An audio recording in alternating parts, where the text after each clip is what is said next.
Govinda, or just before the Lord actually dozed off, Govinda said, could you please turn on your side so I can pass and enter into the Gambhira? And then, I mean, he didn't say it exactly, but then he could reach Lord Chaitanya's back, which was across the doorway from the outside, but he could go inside and reach his back. So the Lord said, I don't have the strength to move my body. It was very transcendental.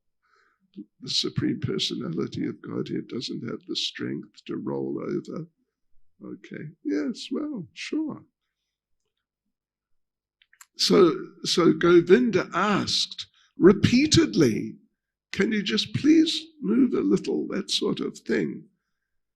Yeah, but the Lord replied repeatedly, I cannot move my body.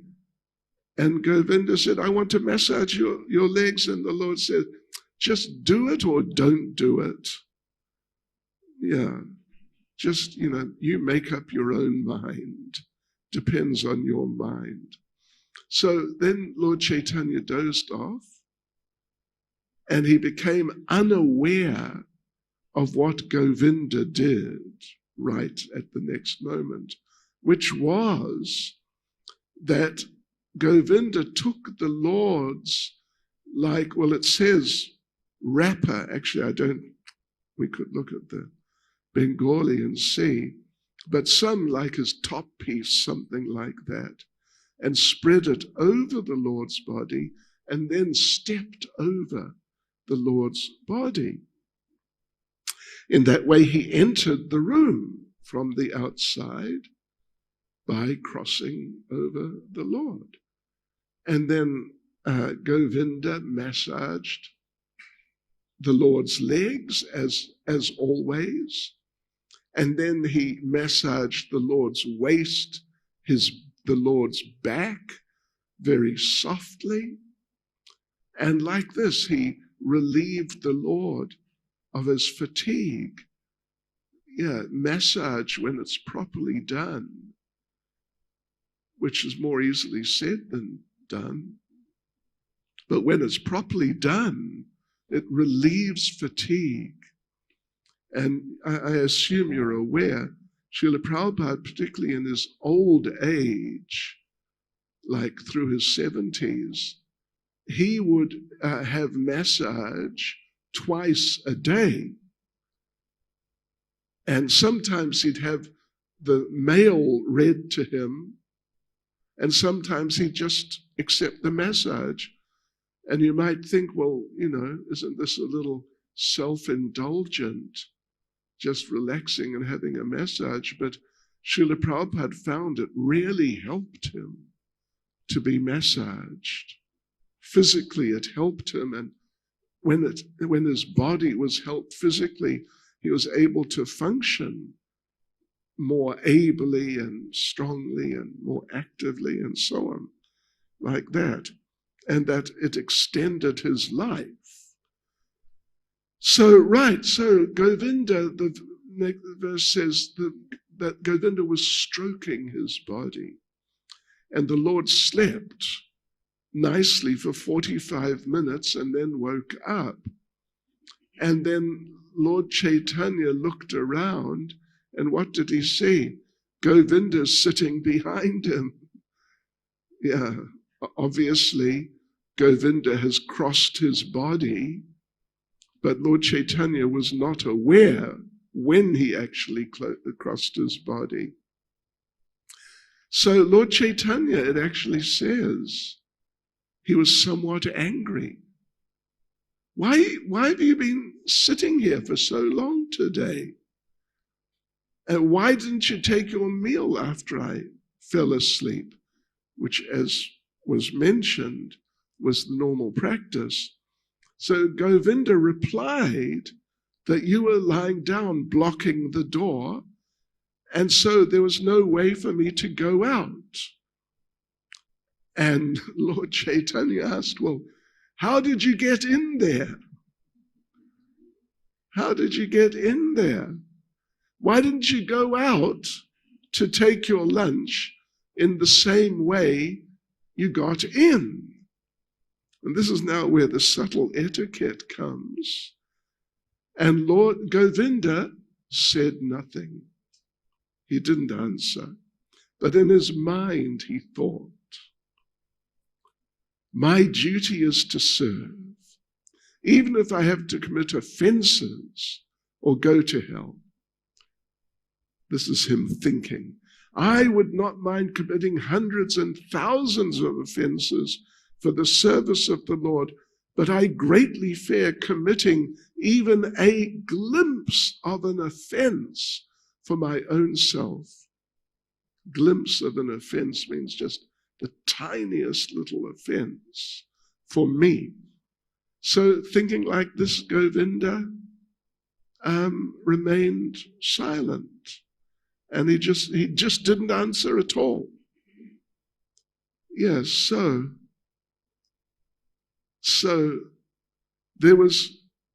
on that day, well, it was Govinda's practice to go take lunch when the Lord was asleep.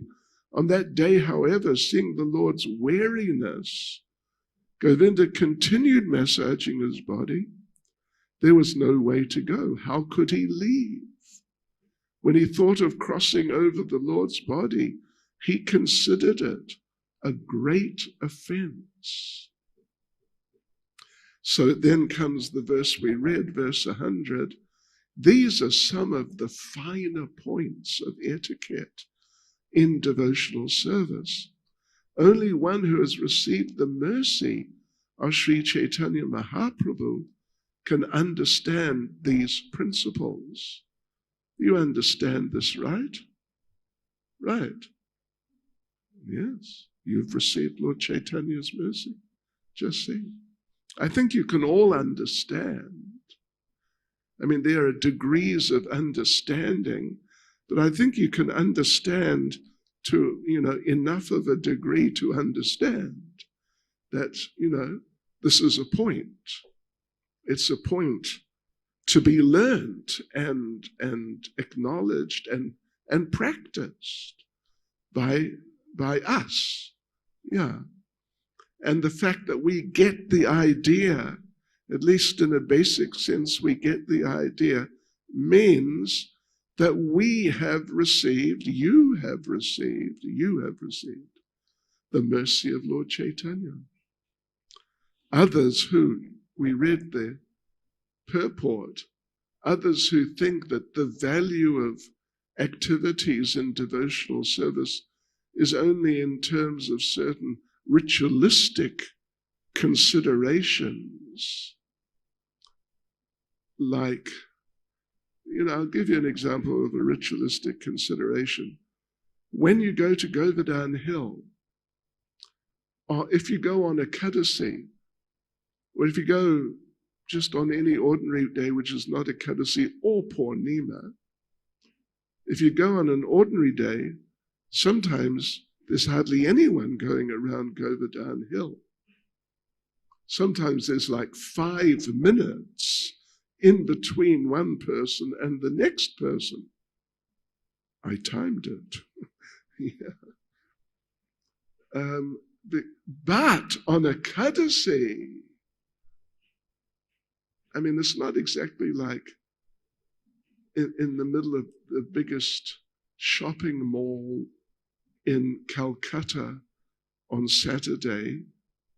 I guess it's pretty busy in one of the malls on Saturday, but it's busy. And if you go on Purnima, and not just, how technically Purnima or these different days, they don't just start at midnight or 1 second after midnight. They start at particular times. So the Purnima often is from, say, 10 in the morning or something till something like that the next day.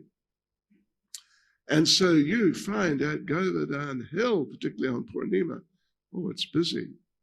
It's really busy. Because the people, bless their hearts, at least they're there, and they have some appreciation. But, it's more on the ritualistic side, that if we do it on Purnima or Ekadasi, we will get more benefit. Which in a certain sense may be true, but devotees don't really worry about it. In fact, generally devotees would rather go on a quiet day. Shri Shri Nitai Gauranga Ki Jai. Yes, right. So, in order to serve Lord Chaitanya, Govinda stepped over his body, but in order just to help himself, he refused to. And he didn't do it. And it's interesting. Lord Chaitanya chastised him, as we read. Prabhupada's translation says he became angry that Govinda had not gone to take prasad as usual, which would have entailed getting over Lord Chaitanya's body again. But it's interesting to note, Lord Chaitanya did not pursue it. He didn't ask him, well, why didn't you do it? Well, tell me why you didn't do it. Govinda just remained silent. And Lord Chaitanya just left it. Because, Lord Chaitanya, of course, being omniscient, he knows what's going on. But it's just a very nice way to express and manifest an important lesson in Krishna consciousness, that you don't step over anything sacred. Ultimately, you just don't do it. Yeah. Right, so there. And then next verse, the Lord is very interested in manifesting the exalted qualities of his devotees. And that is why he engineered this incident. So there you see, it's directly the plan of the Lord ultimately to help people like us understand what we should do and what not to do, and understand the great qualities of the devotees. There's very similar, you could say, related incident between Lord Chaitanya and Srila Sanatana Goswami. And again, I assume you're well aware of it, that Sanatana Goswami was staying some distance, not so far, but some distance away from Lord Chaitanya in Jagannath Puri. But he would come and visit, or they would visit each other. Sometimes Lord Chaitanya would come and visit. Sometimes Sanatana Goswami and Haridas Thakur was there also. Sometimes they'd come and visit Lord Chaitanya. Like this, it was going on. But one day, when Sanatana Goswami arrived, Lord Chaitanya noticed that Sanatana Goswami had blisters on the bottoms of his feet. And so Lord Chaitanya asked Sanatana, well, what happened? Why have you got these blisters? And Sanatana Goswami explained that, I came to visit you. I've come to visit you. But, of course, there's the direct route. There's the direct route of just walking along the road and walking right in front of the Jagannath temple. But Sanatana said the problem with that is because Sanatana at that point, at least at that point, he still had blisters on his body from his trip down to Puri. He still had those blisters, and some of them were oozing sores and just very extremely unpleasant. Although sometimes, as you may have read or heard, sometimes little insects or maggots or creatures would become attached to one of these oozing sores, but then it would fall off and he would put it back on. Yeah, not wanting to offend a living entity who is dependent on him in that way. So, but anyway, in this case, Lord Sanatana Goswami explained, if I go in this condition with these oozing sores, if I walk in front of the entrance of the main temple, then you get all these priests and pujaris and people like this just coming and going very busily. And, well, it sounds like they don't look so much where they're going. And one of them will bump into me, and some of the stuff from a sore will get on his body, and he may not notice, and then he may go back in to serve Lord Jagannath with this real contamination on his body. So Sanatana explained that would be a great offense on my part. So therefore I chose, and on a regular basis he chose, to walk around along the beach and then come up. Again, if you know Puri, you know it's a bit of a walk. And it seems like it was summer because the sand was very hot. And he's walking over the sand, so his feet got blisters. And Lord Chaitanya, so he explained all that to Lord Chaitanya.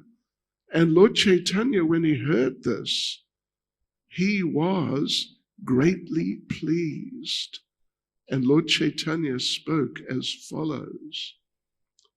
This is Antya Lila chapter 4, verses 129 and 130.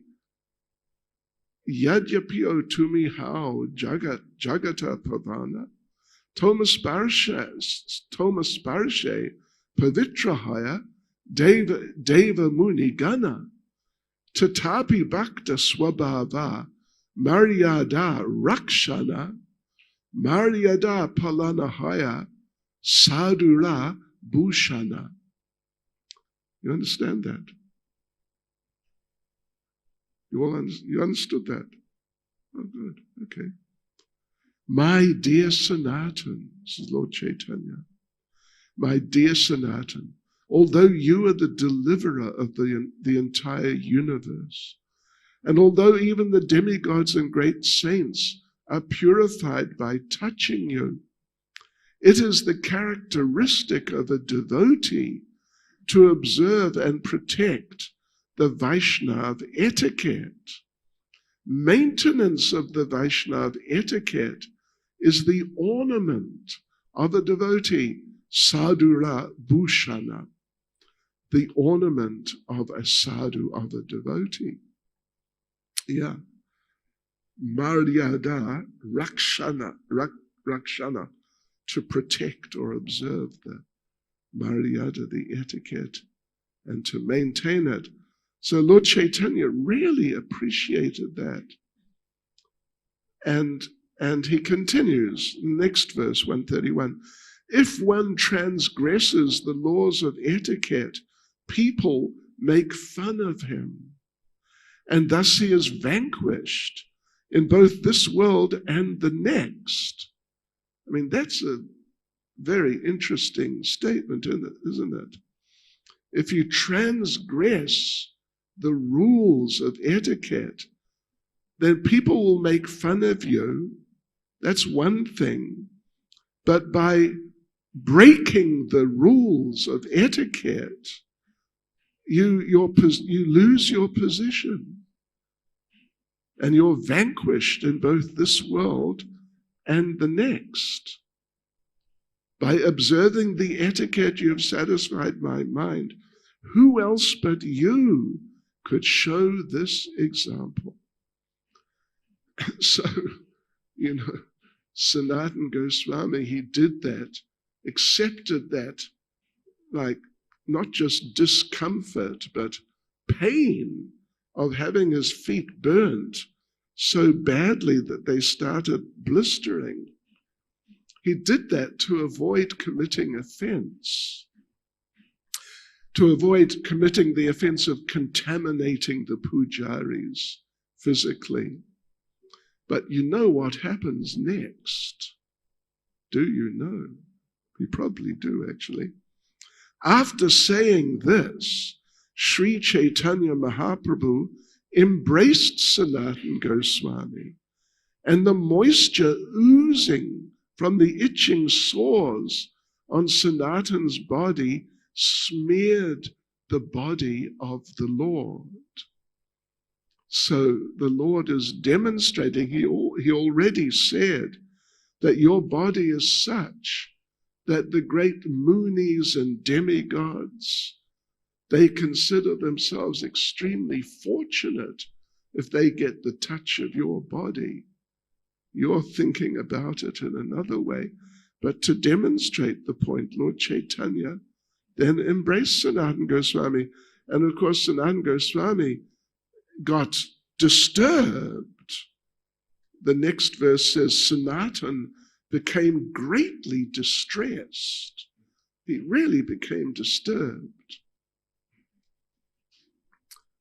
But anyway, from this, a little later, Lord Chaitanya embraced him again. It's described just some verses further on here.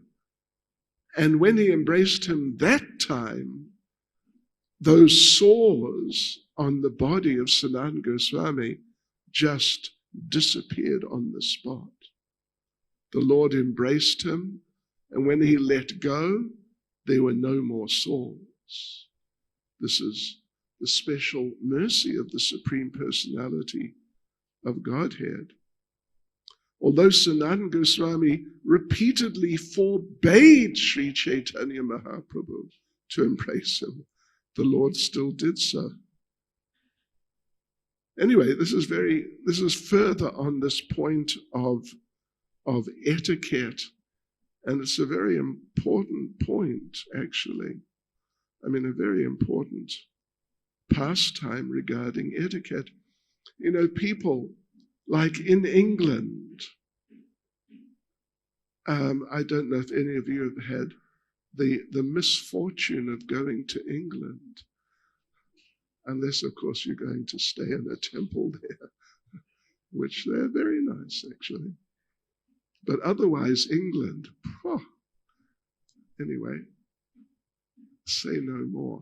But English people are even to this day, at least some of them, particularly the higher classes, they're very attached to doing the right thing and not doing the wrong thing. And there are books about it. There are books, what to do and what not to do under different circumstances in different situations. And people buy these books and read them and then do what the books tell them to do to maintain certain etiquettes. And there's a famous story, you probably heard it, when Queen Victoria, the so-called Empress of India, when she visited India one time, there was some state dinner for her, and all the big people, they were all there. And at the end, people were given what are called in English finger bowls with water with usually some lemon in it, because lemon cuts the fat, or oil or ghee or like that. And so normally, you just sort of twiddle your fingers around in the bowl of lemon water. But our dear old Haribol, Queen Victoria, she was not familiar with Indian etiquettes. She didn't know what to do, so she picked up the thing and drank it. And all the other people there, seeing her do that, because all eyes were on her, then they also, without making any sort of face like, wow, why she do that? Or, they just picked up their finger bowls and drank it also, so as to not offend her. Let me go through one more. It's not so much etiquette, it's not really etiquette, but it's just really nice. Yeah. It's the story. It's a story from when Lord Chaitanya was staying during the rainy season in Sri Rangam. Yes, so Lord Chaitanya was staying there with the Venkata Bhatta and his family, who included Gopal Bhatta, who became later Gopal Bhatta Goswami of the 6 Goswamis. So they were, Lord Chaitanya was staying with them. And again, I assume you've been to Sri Rangam, so you know where they live at the back there, a few streets over. And now more recently, they built a temple, a small temple, for Lord Chaitanya's deities. They say they're Lord Chaitanya's deities. So anyway, Lord Chaitanya was staying there for those months of the rainy season. And I mean, there's a particular pastime which happened. We'll talk about it tomorrow, which is very interesting and very important. But this is something a little different. Lord Chaitanya is staying there in their house, and it's just a few hundred meters from the front entrance of the temple. And he would go every day, a few times every day, to have darshan of Ranganath, beautiful, beautiful deity. So whenever he would go, he would notice in it's sort of like a covered area, open sides, but covered area where Garuda is, just before the door going into the actual, like where the deity is. He noticed every time in that covered area, it's probably got a name. Anyway, sitting over on one side was this one devotee who was looking at a book every time. And Lord Chaitanya going every day, and this is for some months. He noticed he is here every single time, every single day. He is obviously really into this. So after a while, Lord Chaitanya noticed that sometimes some of the local people who knew that devotee, that Brahmin, who would sit there reading, some of them would speak to him and joke with him and even sort of like make fun of him a bit. And Lord Chaitanya also noticed that sometimes that devotee, so when he's reading verses, he sometimes pronounces them incorrectly. And some of the other people who are, Brahmins and scholarly type people, they find this amusing. So they would laugh at him and criticize him. But this devotee sitting there with the book, he didn't care. He just carried on. He was just so ecstatic reading or trying to read. And so Lord Chaitanya was wondering what is going on here, and he decided to go and speak to the devotee.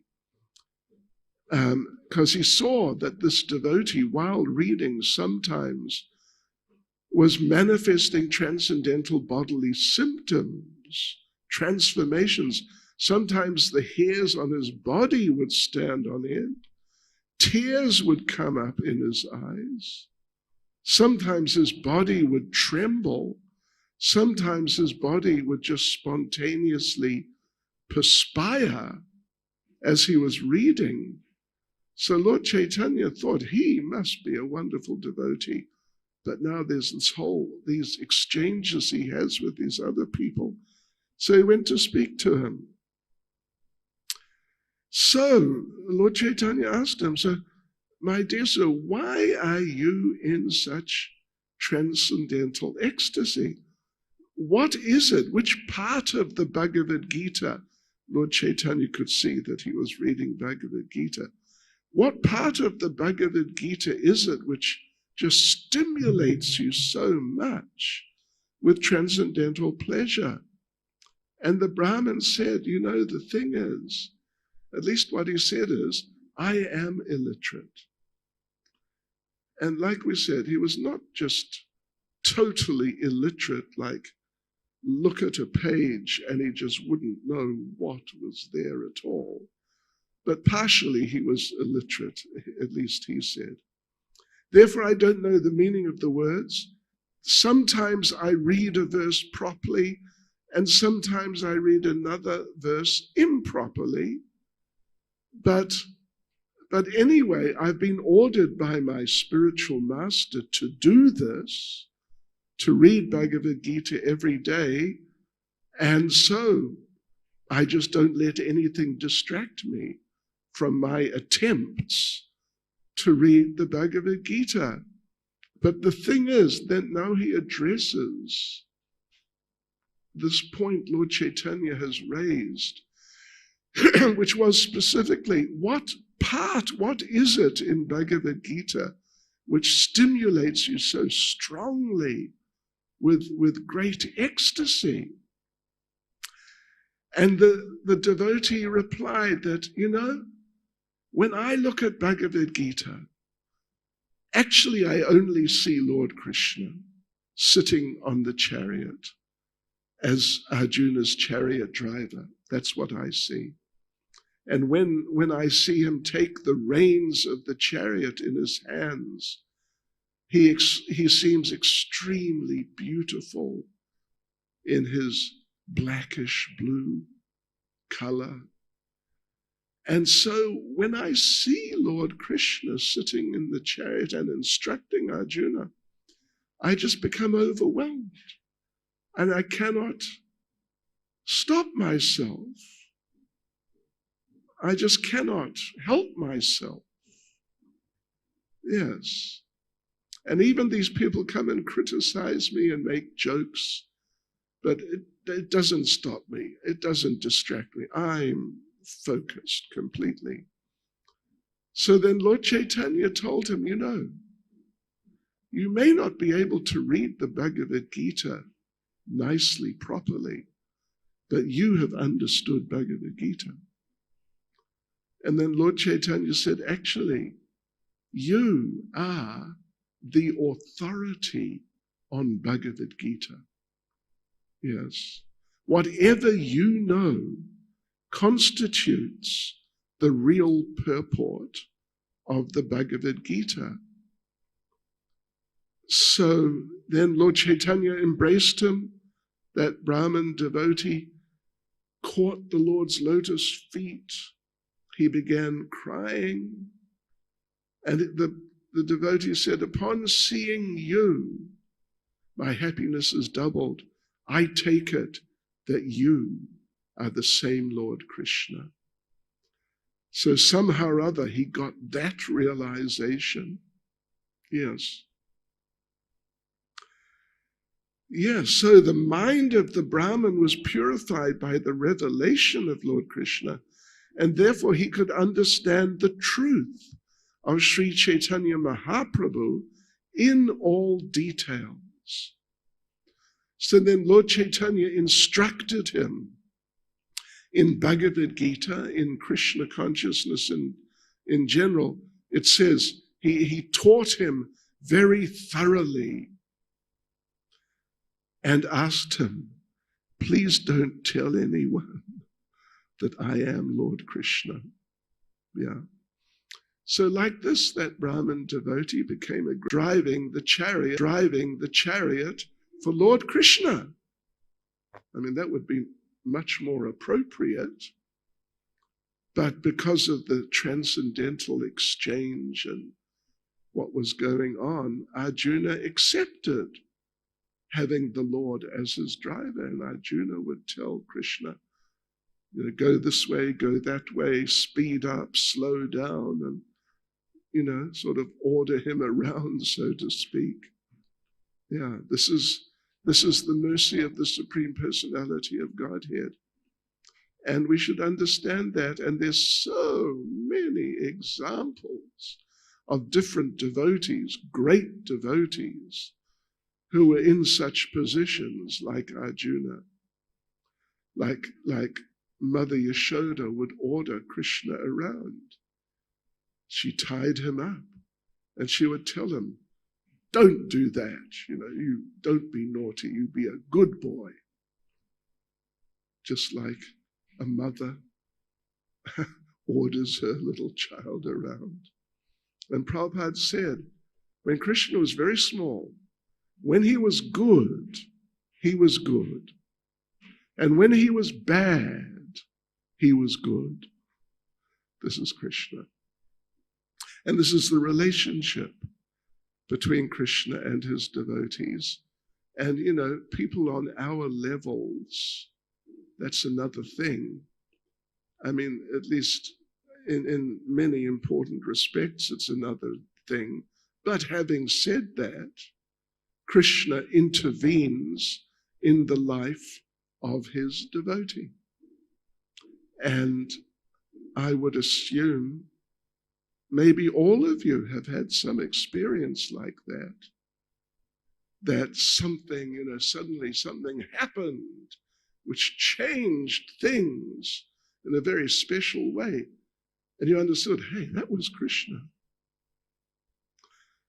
Let me just tell you one event. I don't know if I told you this before, but sure, it was really like that. I had to fly from one part of Europe through another part and change planes to fly to another part where I was to get a special residence permit for the EU. And I had an appointment. I had to be there on time for the appointment. So, right, going to fly across. So there I am, checked in, handed over my bags, and went and sat there where the plane was meant to go from the gate. And I'm sitting waiting, and usually the staff come, half an hour before or whatever it is. And then they process the people get on the plane, and away you go. But there I am sitting and waiting. Nobody came. And the time for the flight to leave was coming. And finally, the time for the flight to leave was there, but no one had come. And in other words, the flight had not taken off. The flight was going to be quite late. And the result of that would be I would miss my appointment. And those people, the visa people, they're a bit touchy. If you miss your appointment, that's a sort of a black mark against your name. So anyway, I was thinking, gosh, I got to get there. Krishna, please help. Finally, the flight left, late. And I was thinking, the next flight, it's some, I don't know, whatever, an hour, couple of hours after the first flight lands in the second place. But I thought, gee, I'm not going to make it. I'll have to run, but even if I run, I won't make it. Then came an announcement, devotees, listen to this, that in the second place where this first flight was to land, there is a security emergency. We cannot land in that place. We're going to go somewhere else. And I thought, oh, Krishna, please. Seriously. And then an announcement came like 5 minutes later. There is a bomb in that second airport, so we definitely cannot land. We are going somewhere else. Oh, Krishna, I mean, come on, you're God, you can do it, you can do this. So anyway, we fly on and fly on and fly on. They didn't say to what airport, but then after a while, there's another announcement, and they say, we're actually going to land in the place which was my destination. Seriously. And you know what I did? I apologized to Krishna. Really, seriously, I did within my mind. I apologized to Krishna for getting carried away about it all. And I got there in time. I actually got there early. Hare Krishna. So, you know, you've probably had experiences like that yourselves. Okay, any comment, question, or any point anyone would like to raise?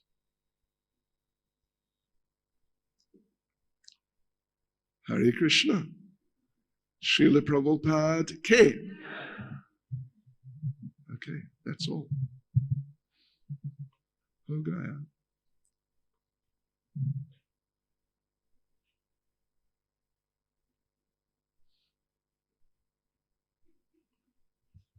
Maharaj, here Govinda is replying that my duty is to serve, and even if I have to commit offenses and go to hell, I am ready for that. So this is a very, very high platform for all of us to practice. It's a very higher platform. Yes, very high than what we're platform. on. So we should just be very careful. But, you know, it's a fact. We must do our service, and especially if you've got some really, like I met a young boy in Mauritius a couple of years ago. I asked him, what's your name? Indian boy. He said, oh, my name's Krishna. I said, really? I've been looking for you for years. But then I realized he wasn't that Krishna. He was another Krishna. So anyway, but the point in principle is we should be wholeheartedly dedicated to doing our service. And I mean, practically come what may. I mean, it should really take something like pretty much beyond your control for you to not do your service. I mean, that's the bottom line, which is relevant to every single one of us. Yeah. But to commit offenses, you know, Prabhupada, you know, for example, at least one time, as far as I know, it may have been more than one time, when Prabhupada was in Krishna Balaram temple and having darshan of the deities, sometimes people would just walk up to him and want to speak to him. And so Prabhupada's servant, or one of the devotees with Prabhupada, would usually stop the person from, you know, like sort of kind of interfering, you could say, with Prabhupada having his darshan. But Prabhupada, at least on one occasion, he chastised the servant for stopping the person. Yeah. So, you know, you could argue that It was his service to Prabhupada to stop the person. And therefore he did the right thing. But it's not quite that simple. I mean, it's not that simple. We also have to think in terms of our positions. Yeah. Oh, yeah, there's a story. There was this one devotee whose name I forget. He was the guard on Prabhupada's room in Mayapur. And there was this one godbrother of Prabhupada's. I mean, I've got the whole thing somewhere, but I can't just access it right this moment. Maybe he was Damodar Maharaj. Anyway, he was one of the Maharajas, godbrother of Prabhupada from Navadweep. And he would come and visit Prabhupada regularly, like every few days, something along those lines. And Prabhupada, after a little while, commented to the guard that, look, this Damodar Maharaj, please stop him from coming to visit me. Because all he does is talk Gaudiya Math politics. And, I'm just not interested. So please stop him. So the next time Damodar Maharaj rolled up, the devotee, the guard, said, oh, Prabhupada is very busy. And he said he cannot be interrupted for anything. So I'm sorry, he can't see you. And the devotee got quite upset. You're stopping me from visiting my godbrother? And then Prabhupada walked out of the room, and that sannyasi complained to Prabhupada, look at this servant of yours, he's stopping me seeing you, it's no good, it's terrible, and all that sort of thing. And Prabhupada turned to the servant and said, didn't I tell you, whenever he comes to see me, you must let him in?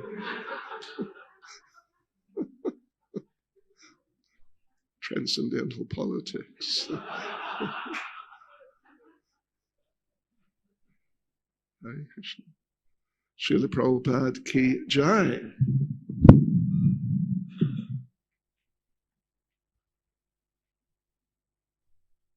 So that is actually it, devotees.